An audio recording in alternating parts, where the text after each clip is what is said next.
Over the course of three classes in the 1870s, the Royal Navy had moved its corvettes from composite construction, i.e. wooden hulls over iron framing, to iron hull construction, and then finally started to incorporate the use of steel. The last of these three, the Comus class, were regarded as widely successful, and so at the start of the 1880s a pair of improved ships were ordered to supplement the corvette fleet. These would be the Calypso class. The class also marked another notable turning point. They were the last ships in the Royal Navy to bear the old classification of corvette, a type that had started life in France at the end of the 17th century. The term would be replaced at the end of the 1880s with the third-class cruiser designation and would not reappear for another half-century.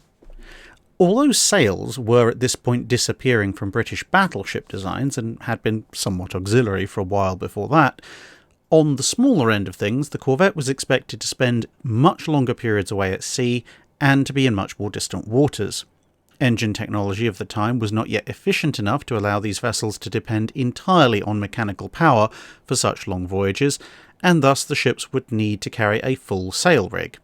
And as a result, the black and white photos of the time could make them look very similar to their much older predecessors. Their planned use was simple: patrolling the far reaches of the Empire with enough firepower capability to deal with local issues. And to this end, since anti-fouling paints weren't really up to spec yet, they were also coppered to keep their hulls clean and speed up for as long as possible. However, they had learned, after some early experiments trying to put copper over iron and steel had almost galvanically removed the experimental ship's hull, and now there was a sheath of wood between the hull and the coppering in order to prevent this. Displacing just under 2,800 tons, the ships were armed with a wide range of weapons. 4 single breech-loading 6-inch guns were installed inside sponsons, 2 per side with 1 at each end of the main gun deck. Between the sponsons were 6 breech-loading 5-inch guns per side, for a total of 12, and positioned a deck higher were a mixture of quad-barrel Nordenfeldts and some hand-cranked early machine guns. A pair of above-water torpedo carriages gave a notional anti-capital ship punch as well.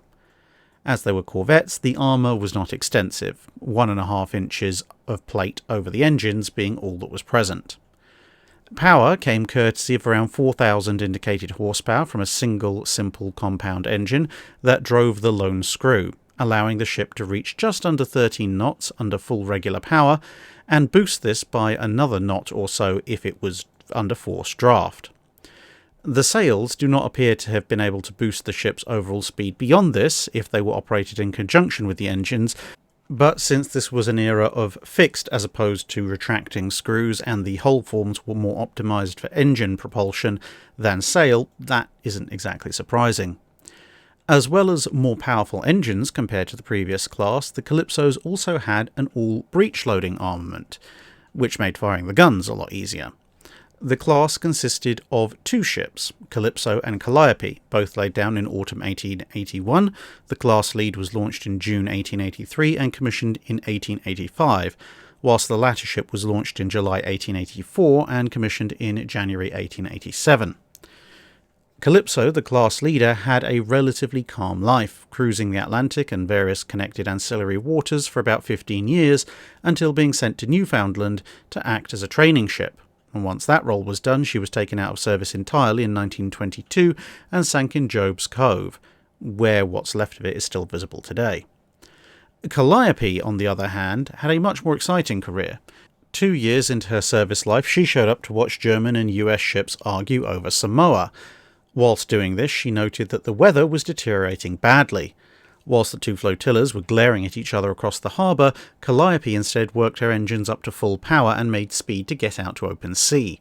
So violent was the ensuing cyclone that the ship crawled forward at less than walking pace. In fact, a particularly ambitious crawling baby is probably faster than the forward advance speed of Calliope at this point, but she did eventually claw her way out to sea, despite almost every wave throwing her screw clear of the water, which thus required some very precise work by the engineers to stop it from overspeeding. Whilst the result for the American and German vessels who remained in the harbour, well, it was less than ideal. Having done what they could to help the salvage efforts, Calliope headed back to base.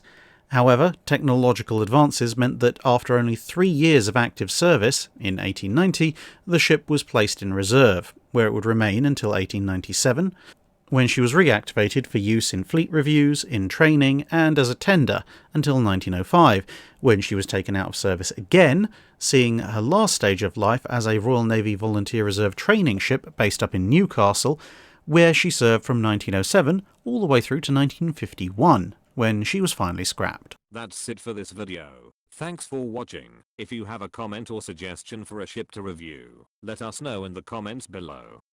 Don't forget to comment on the pinned post for dry dock questions.